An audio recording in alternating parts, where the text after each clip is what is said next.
Start.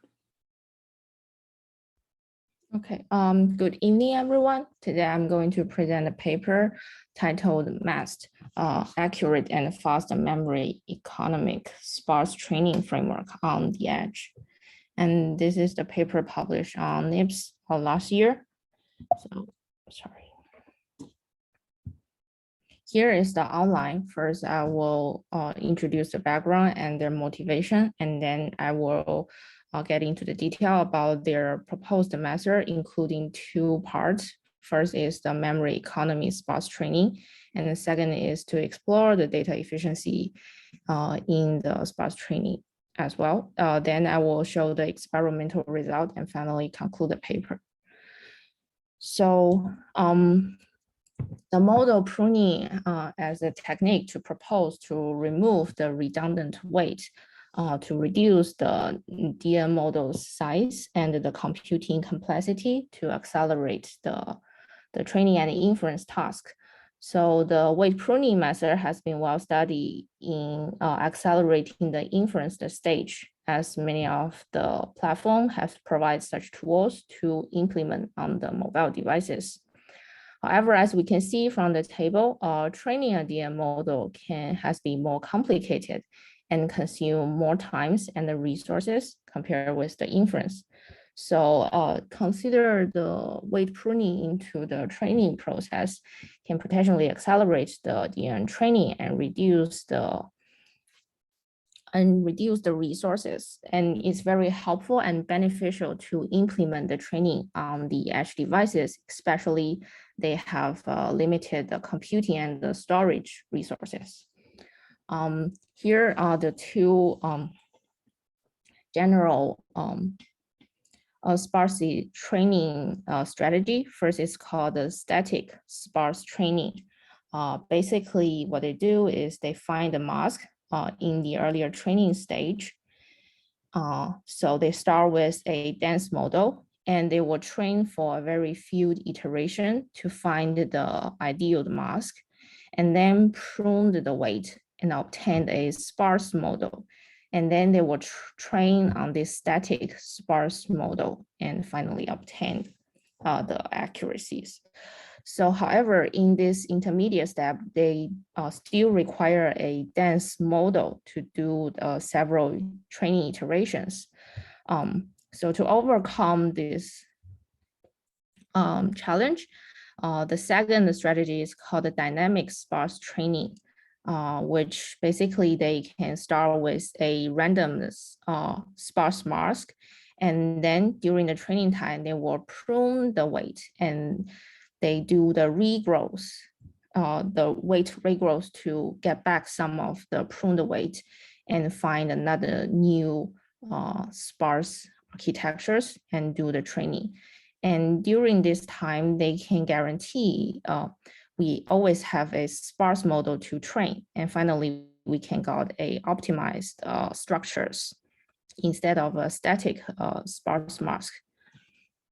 However, all those existing works still have several challenges that unsolved. First is that most of the current works still consider the flops as the only criteria. However, when we consider the device as the edge device, such as the FPGA or the smartphones, the memory can also be a very important factors. So we also need to consider the memory consumptions when we trained the model.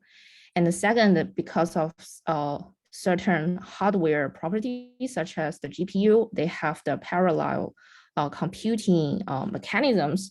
So we also need to consider some hardware factors in the actual training implementations. Wait a minute, I have a question. So how can we evaluate the flops? Because when we trying to, for example, if I give you a hardware, you need to test the flops of this device, usually we'll run some benchmark algorithm, right? When we run this benchmark algorithm, we will involve both computation efficiency and also like the memory IO efficiency. I mean, can we use the metric flops to reflect what the memory bandwidth will be? I mean, if the memory bandwidth is small, then the flops should be also small. Is that true? I think flop can only like refer the computing complexity because it's the floating point operation for type of things. For memory access, I think they have like the memory bandwidth is one of them. Right. I mean, how can we like evaluate the floating point operation per second? How can we evaluate that? Right. So if I give you the hardware, how can you let me know? How can you tell? What is the flops of the hardware? I think flops is referred to the algorithm. You have the network architecture. You can calculate how many like add and multiply they are. I don't think so. It's not for the algorithm. It should be a metric for the hardware performance, right? They have, if you want to check the flops, I think they can provide the peak flop per second in the hardware menu script. You can check for the peak one. If you want to evaluate in the yeah. So my question is whether this like flops metric, okay, related to the memory bandwidth, because if the memory bandwidth is small, and if you run something, you may not reach that peak flops, right? Because the memory bandwidth will become a bottleneck. Yeah. Otherwise, I don't think in this way, because in computer architecture paper, they do some theoretical study. Okay. To get the flop numbers. They use the flop numbers, like, for example, when we talk about networking, right? We see the end-to-end throughput, right? Some of the guys do theoretical study of the end-to-end throughput. They use a mathematical model and get the throughput. But in reality, actually, if you run that on it doesn't matter what kind of mobile device, right? You need to consider the packet head, encapture stuff, Wi-Fi environment, the Doppler. This impact this and that in practice, right? When you measure it, you consider many other things. Most of time is not consistent with your theoretical research. I see. But yeah, so it's more like a theoretical metric.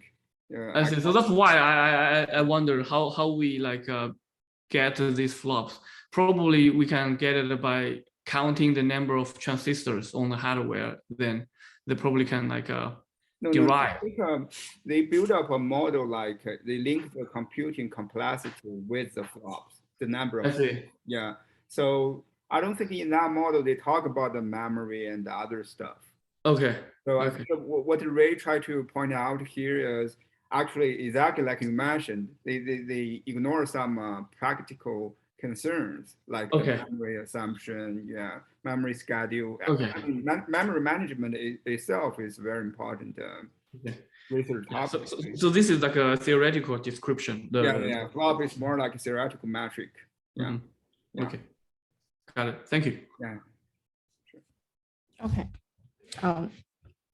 Yeah. So second challenge is like most of the dynamic sparse training algorithm, they consider the structure, the sparsity schemes, which are not very hardware friendly because of the following issues. So to actually implement the unstructured sparsity scheme, we rely on a dedicated hardware implementations. So in the following, I will show you the actual training speed up for the 4 different sparsity schemes in this paper. The first one is the structured sparsity. They will always find the least weight to be pruned, and they can obtain a very high accuracy without any accuracy drop. And the second one is called the structured sparsity, which means that they will either prune the entire channel or the entire filters. this way we can consider it as a very hardware friendly implementation. However, they have some accuracy drop. And the second, the figure C shows, and the figure D shows two other schemes that they followed a certain patterns to prune the connections. However, compared with this channel sparsity, they are more fine-grained to consider the weight prunings. So here is the implement result. They have tested the one forward and one backward time on the convolutional layer on the ResNet in the Samsung smartphones, and the acceleration rate refer the times performing on the sparse model over the dense models. So you can see for the dense model, the acceleration rate is equal to 1. And you can see that for different sparsity level, the speed up is different. And especially for the relatively small sparsity ratio, the unstructured and the block schemes cannot provide any kind of speed up. That means we need to carefully choose the sparsity schemes when we actually implement them. The last challenge is also need to consider the memory consumptions. So the previous work, either they require the dense model training to find the desired mask, or they also request some dense gradient information to regrow the weight. So in this case, they require to restore the entire models. So if we consider the mobile device like the Samsung Galaxy here, we have a very limited RAM storage as only 3 GB. And compare with current popular models, they have a very large memory footprint. So it will be very difficult to implement on the edge device. And what this paper is to get rid of this dense information. So their proposed scheme can actually have a much smaller memory footprint as shown here. So inspired by all those challenges, they are going to propose a new framework that has considered a more hardware-friendly sparsification schemes, and also they will including the consider the memory consumption, that they do not require any kind of dense information or to store any dense models. And further, they are going to identify the important and the easy and the hard examples to further compress the data set to accelerate the training process. And this is their main 3 designs. And then next, move on to the details. The first one is called the memory economy sparse trainings. So they consider the dynamic training schemes. Basically, it means that after several training epochs, they are going into the mutation step, and they will remove the less important weight from the sparse model and regrow back some of the weight into the training process, and do it repeatedly until the model is converged.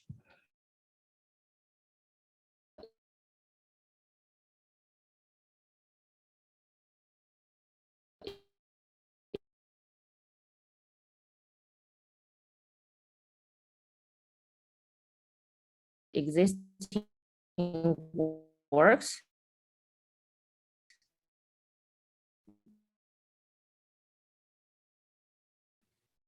Ray, I cannot hear you. Okay.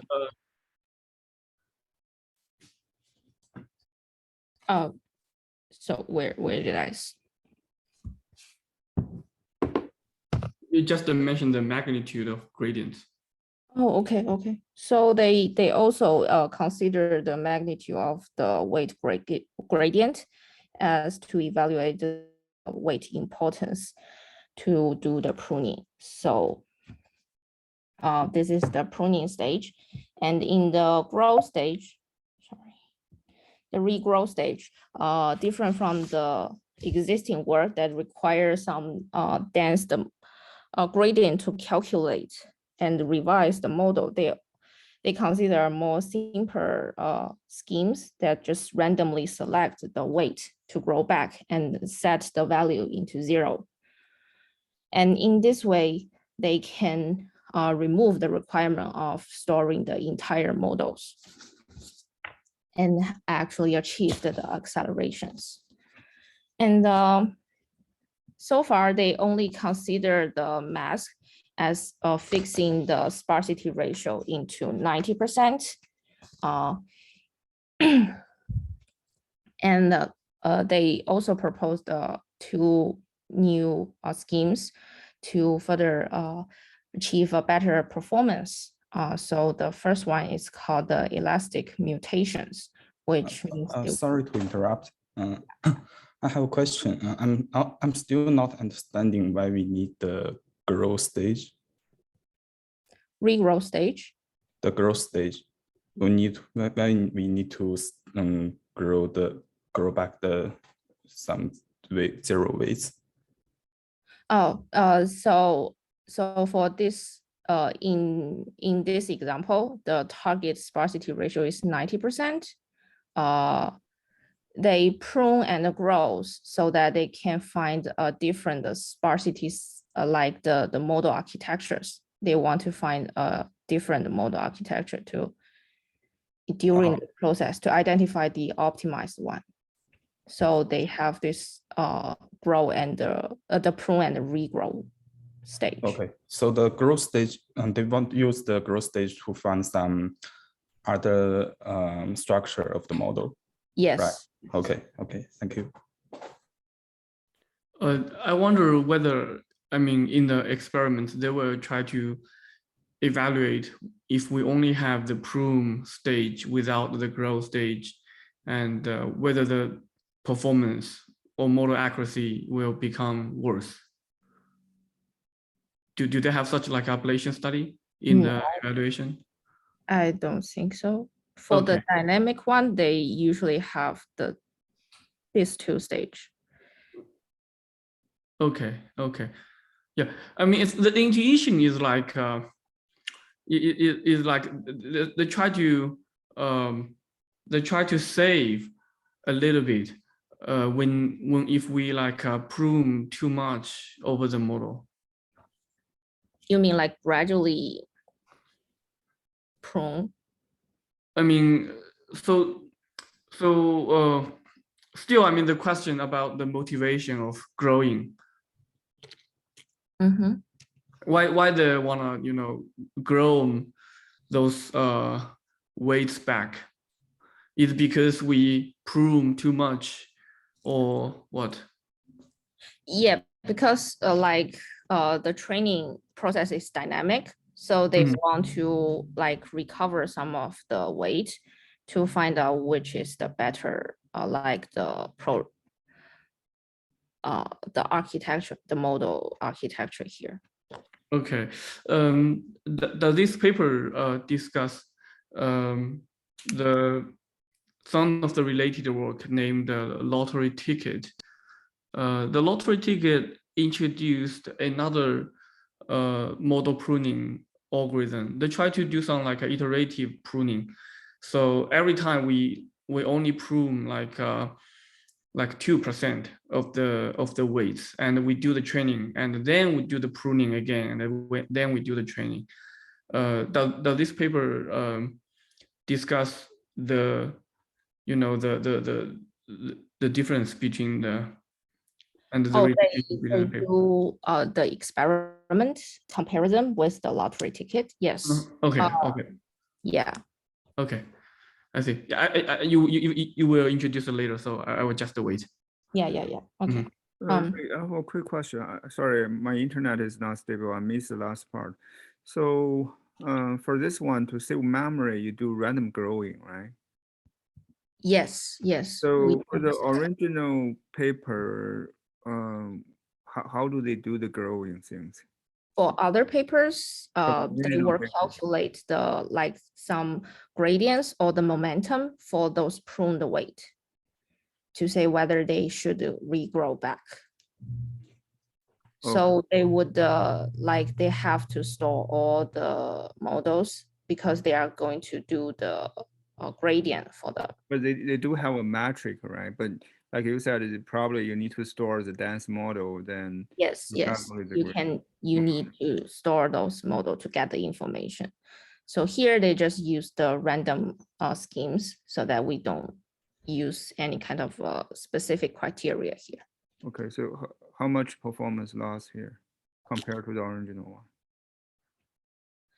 They actually have a better performance. They actually have better performance. Yeah, they do because they have like the following following schemes, and also they use different sparsity. Like the original one used the unstructured sparsity scheme. They use like the pattern based. It's because this paper is Wang Jian's group, so they use their proposed sparsity schemes to do the pruning, like the pattern based and the block based. Yes. But the original paper that does not use this, right? I think I can like show it later for the experiment. Okay. They use But I try structure as to, well. yeah, but Yes. still I try to, try to figure out where is the benefit coming from, right? Because you randomly select if it's better than the original, you do some selection based on some metric. That means those metric, either this metric doesn't make sense, or it depend on some Yeah, magic things in the learning. yeah, I think it's because of the later schemes they introduced, like this one. They will gradually reduce the sparsity ratio in the pruning stage. So in the beginning, they can have a very high, like 98% of the sparsity ratio to find their supposedly the search space for a smaller subnetworks architectures. And then they will gradually reduce the pruning rate during the training time so that they can stabilize to the structures. Again, in the original paper, did those people do this? No, I don't think they do this. I think the original paper is just like this. They fix this growth and prune ratio here. This ratio is fixed in the other papers. Yeah, but in their paper, they proposed the EM schemes and That's the reason why I said it's hard to say where is the benefit coming from. Is it coming from the EM or is it coming from the random growing? yeah, I don't think they provide a very Okay. theoretic analysis for this. Yes. And the second one is the soft memory bound elastic mutations, is that if we have some tolerance to the memory constraint, we do not restrict the memory storage, we can use this EM and S schemes that they gradually increase the mutation ratio in the growth stage. I show you in the last lines. So in this way, they can involve the new growth weight into the training process and to identify the important weight more efficiently, because they are including more information in the previous training stage. Yeah, sorry to interrupt. I have another stupid question because I'm not memory people, right? So Yeah. It's supposed the memory status, usage status can be constantly monitored, right? Here, you can constantly Yes. monitor. You always know what is how many memory spaces are used or something. You can keep monitoring that. Yeah. Yes. Okay. Okay. or the occupation, yeah, or the peak memory consumption. Or based on that, you can adjust the growing ratio, right? That's what you're saying here, right? Yeah, but in this paper, I think they also use some analysis tools to quantify the memory footprint. Like prediction? No, they just based on the network size, the model architectures, they can estimate the. Oh, okay. You mean by the learning model architecture, they can estimate, right? So what's the memory going to be used? Yeah, and also you can measure the real the memory consumptions because they're using the Samsung phone, right? So you have the tools to monitor that. Okay. Thank you. Yes, this is their proposed two schemes to like adaptively change the ratio to obtain the high accuracy. And here is the algorithm that show how they can do the implementation. Here is the EM approach. They basically have this P, which is the pruning ratio that they will they were decaying this P during the training time and randomly grows some weight back. And for the EM1, the procedure is slightly different. They will first grow some and train several epochs, and based on the model importance, they will determine the less important weight so that they will allow some undo mechanisms to it. And that in this way, they can maintain some of the accuracies. And the second scheme is they explore the data efficiencies, and the data efficiency has been already studied in the traditional dense model training. They want to identify the more important examples.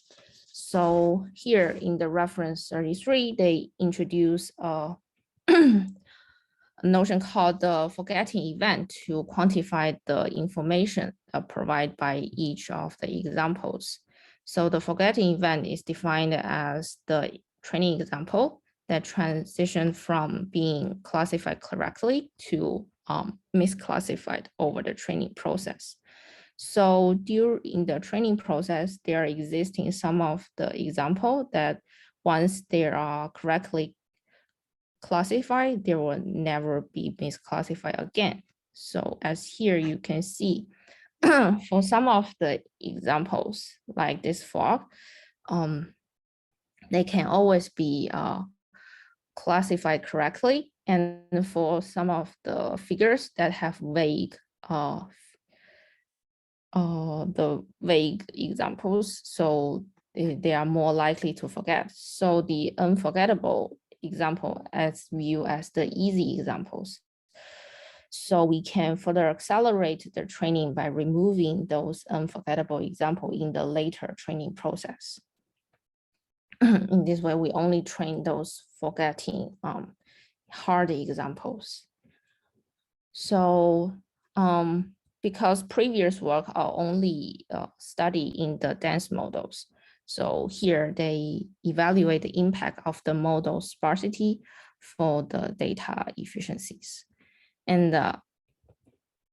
as you can see, we have the two observations. First, that is the unforgettable example do exist in the sparse model trainings. And for the higher sparsity ratio, we have less unforgettable examples. Because the model is more smaller, so it's hard to catch the informations. And the second, if we can choose a better sparse training algorithms, we have more unforgettable training examples so that we can have a higher accelerations.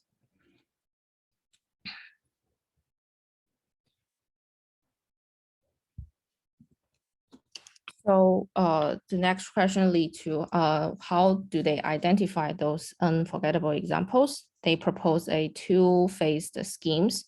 First, after the training started, we are in the first stage. We're going to train with the full data set. And during the training, we are going to account the forgotten time for each of the training examples. And then we were able to identify the low forgetting, the easy example and the hard examples. And then after several epochs, we are going to compress the data set using this forgotten times. So we can remove all those easy examples and train with the rest of the image. So in this case, we can have faster trainings. And here is the preliminary result of study the impact of the unforgotten examples. As you can see, the model with higher sparsity rates are taking longer to identify those easy examples. As you can see here, the TH as the threshold to identify those unforgettable examples. So TH equals to 1 is those easy examples, or TH equal to 0 means that the forgotten event is equal to 1. So the unforgotten example is smaller or equal to 1 in here. And also you can see that if we remove a large number of the training data set, we will require more training epochs for the first stage to identify all those training set.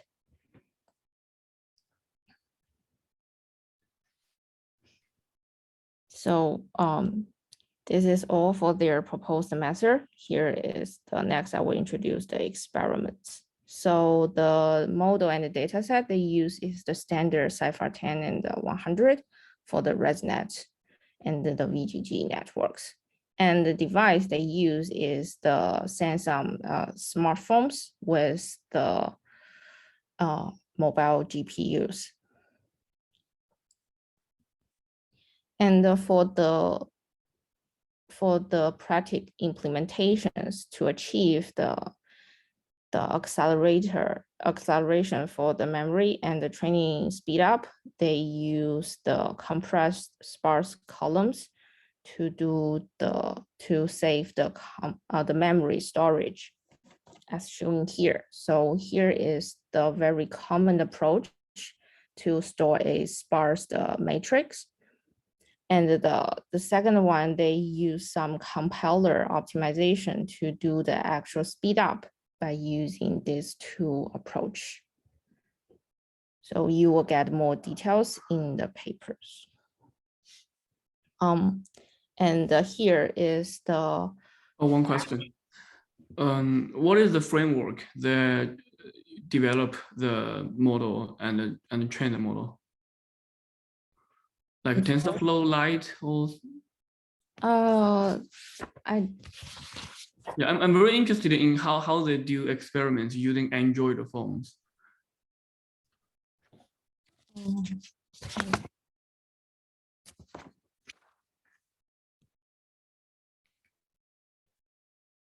Yeah, I don't see but they provide the files in the GitHub.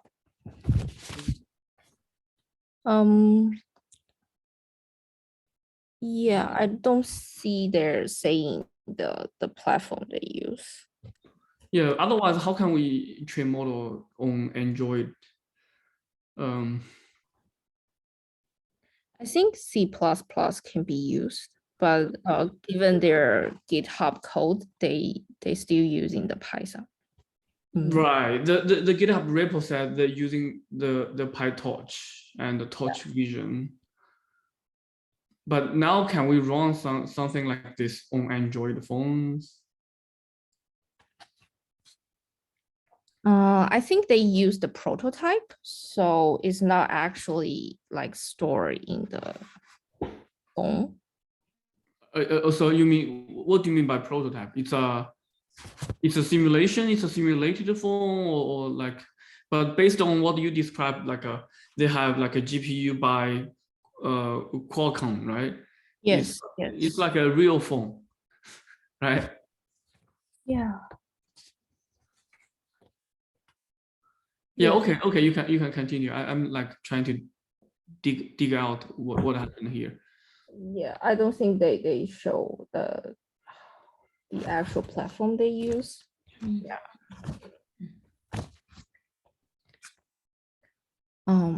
Okay, so here is the accuracy comparison with the existing work.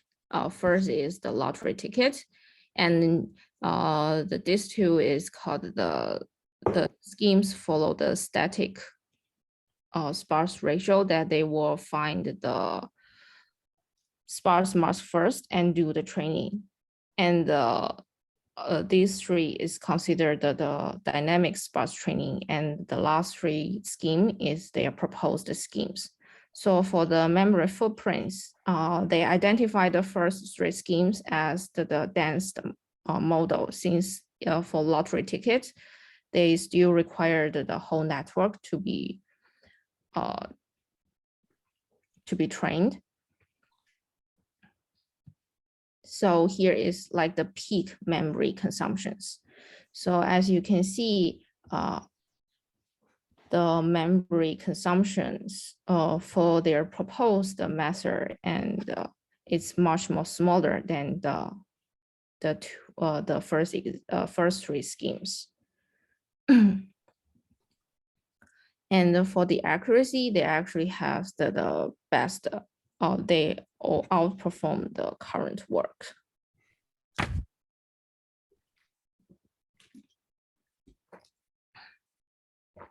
But not too much, right? If you compare with DSR, it's not Yes. much.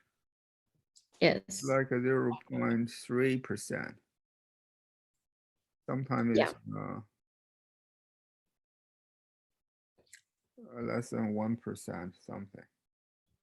Yeah, it's either similar or outperformed it, but the For DSR, consume small memory too. I'm sorry? I mean, for the DSR scheme, they consume a very limited memory too. They consume 23 megabytes. But in their bus game, they consume 46 megabytes.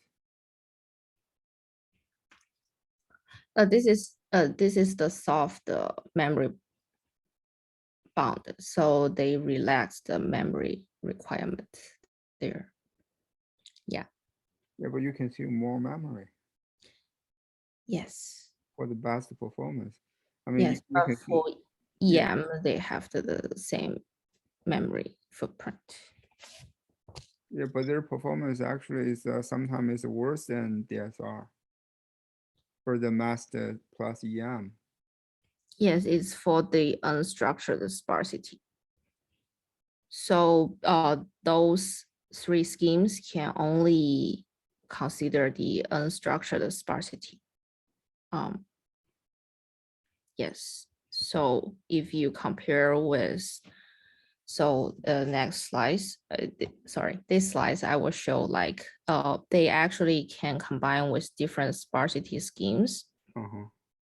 So all those schemes rely on the unstructured sparsity ratio, but they can use the channel-based pruning or the pattern-based pruning. So you can see the accuracy become higher. Where is the DSR then? DSR is this purple one is here. The purple dash line in here and in here. So their algorithm with better sparsity schemes can have best performance.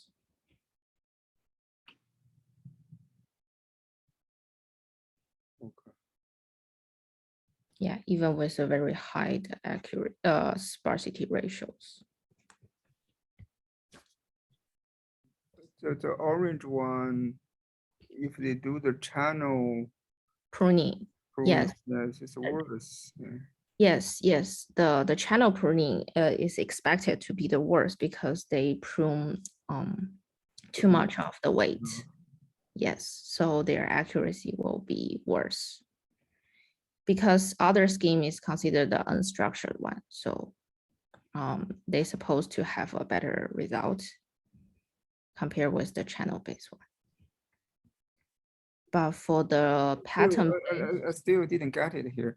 Yeah, what you mean is their scheme is more compatible with different kind of pruning approach, right? You can do unstructured pruning, you can do block pruning, you can do the channel pruning, pattern pruning. Yeah, that's true.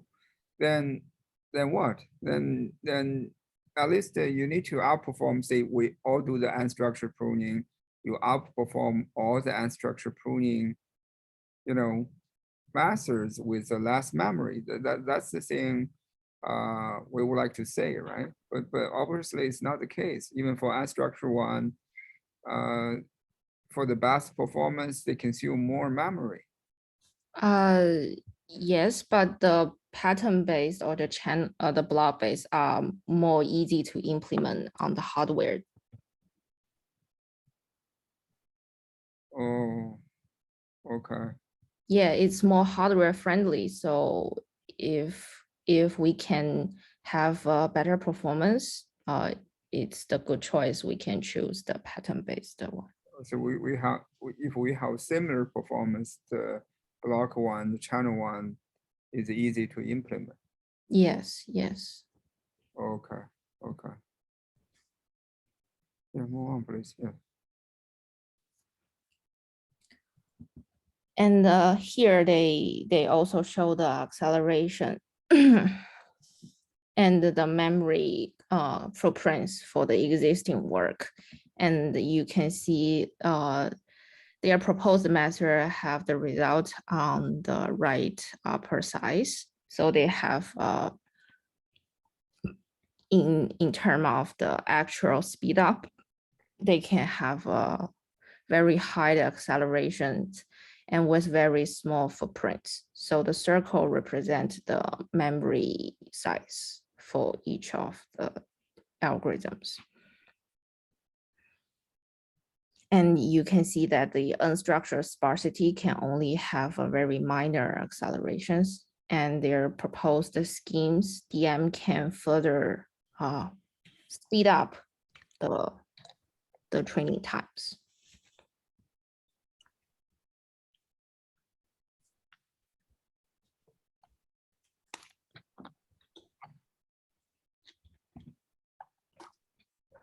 And next, they will investigate different sparsity schemes design. So for the previous work, they consider the pattern and block apply for all the layers. However, for different size of the layers, the sparsity ratio cannot work. So they proposed the hybrid sparsity schemes that they were apply the pattern base for the 3x3 layers and the block base by 1x1 layers for the different combination for the sparsity schemes. And you can see that there is kind of the trade-off between the sparsity ratio and the accuracies. So although the uniformed one can have the fastest training times, however, the accuracy are slightly dropped. So they provided some of the new guidance for the implementations. You can choose between the accuracy and the training speed, as they shown in here.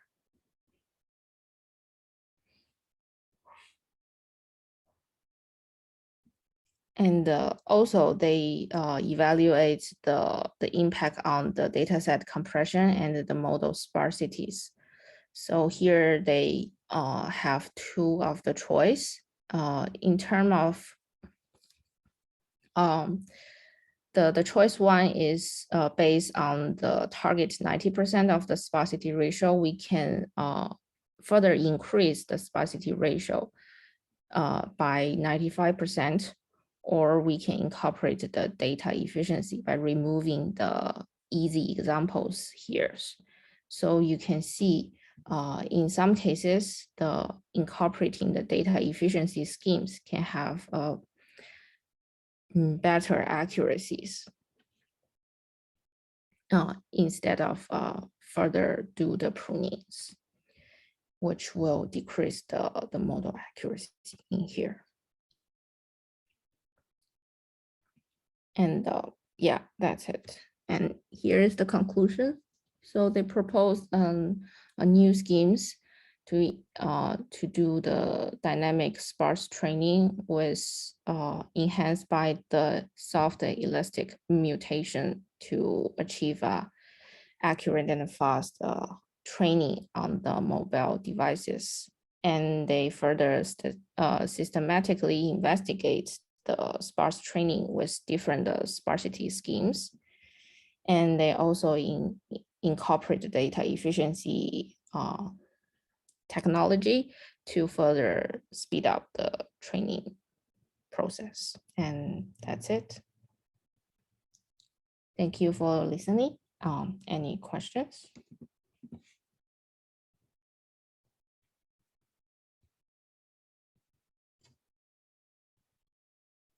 I want to recap Dr. Wang's question. I mean, beyond the framework, they claim they done most of the thing on the smartphone, right? Right. I mean, if they can do this, it's kind of revolutionary. Right, because we don't need to buy any like NVIDIA, those expensive like a single board computers. Yeah. Yeah, I know some of the co-authors in the paper. I just send her a message and see how they do the experiments. Yeah, I mean, if we can find this way to run experiments on the real phone, I think it'll be a great like benefits. Yeah. I will let you know if I receive anything from this side. Okay. Great. Yeah. I mean, besides the Dr. Wang mentioned the framework, all the other things now it seems plausible to implement on the smartphone, right? So the bottleneck to implement the training things on smartphone is the memory, right? I'm sorry? Right, do you think the bottleneck to implement the training things on smartphone is because of the memory? Or I think it's more like here the compiler optimization. You have to do some hardware design or something, I think here. Okay. What is the bottleneck? You mean the development bottleneck, or you mean the performance bottleneck? Because if you want to like implement the real big models for your device, yes, the memory is a big bottleneck, because even if the TX2 cannot perform very large models because of the memory, they don't have enough cache to do this. But nowadays, I mean, the Android phone usually have like I think they're like 16 gigabytes memory phones, right? Yeah, I see they have a 16 RAM, but the computing will be very slow if you consider their mobile GPU. Yeah, that makes sense. You know, it's a mobile GPU, right? That makes sense. Yeah. So the memory and the time will be very slow if we implement the dense models. So if you want to implement the sparse model, you have to like consider this compiler optimization. Otherwise, you cannot speed up the training time. It will be very slow. So this paper even modified the compiler? Yes, they do that. They mentioned in the appendix, they do the compiler optimizations Okay. like they do for the inference paper. Yes. Okay. Okay. Yeah, the lab is doing something related with hardware, accelerator, and the machine Yes. learning stuff. Yes. So I believe they have the capability to like modify compiler. Yeah. Yeah, it's Okay. also very important if you want to implement the sparse model. Yeah. So still, I got confused. Is it bottlenecked by the mobile CPU or is it bottlenecked by the memory? The memory is one major things you can see even for TX2. Yes, usually we cannot do the training for very large model. Model, okay. Yeah. So mobile CPU is okay, right? So in general.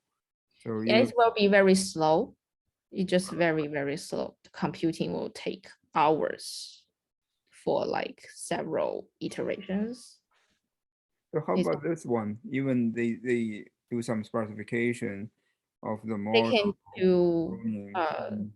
they can speed up the training. Yeah, because they do this compiler optimization. They're able to like do the parallelized computings. So how long does it take? For example, simple Um, model like Learnat or something. They only gave the ratio. I think yeah, they have one. Let me see. Oh, sorry. Whether I including this slice. It includes the how many Yeah, times here. it can speed up. Yeah. Yeah, here they show the per iteration times for their different algorithm. As you can see, this column. Okay. 8 seconds per iteration. 6 seconds per iteration. Yeah, it's much slower compared with the servers or the TX2.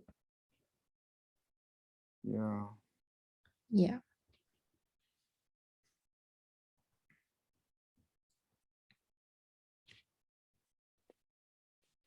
Okay. But that means still it's not like it's not that possible to do the training on the mobile device, right? If you consider the speed here. Yeah. But we're a step further, definitely. But you know, they're a step further. Yes. Yeah.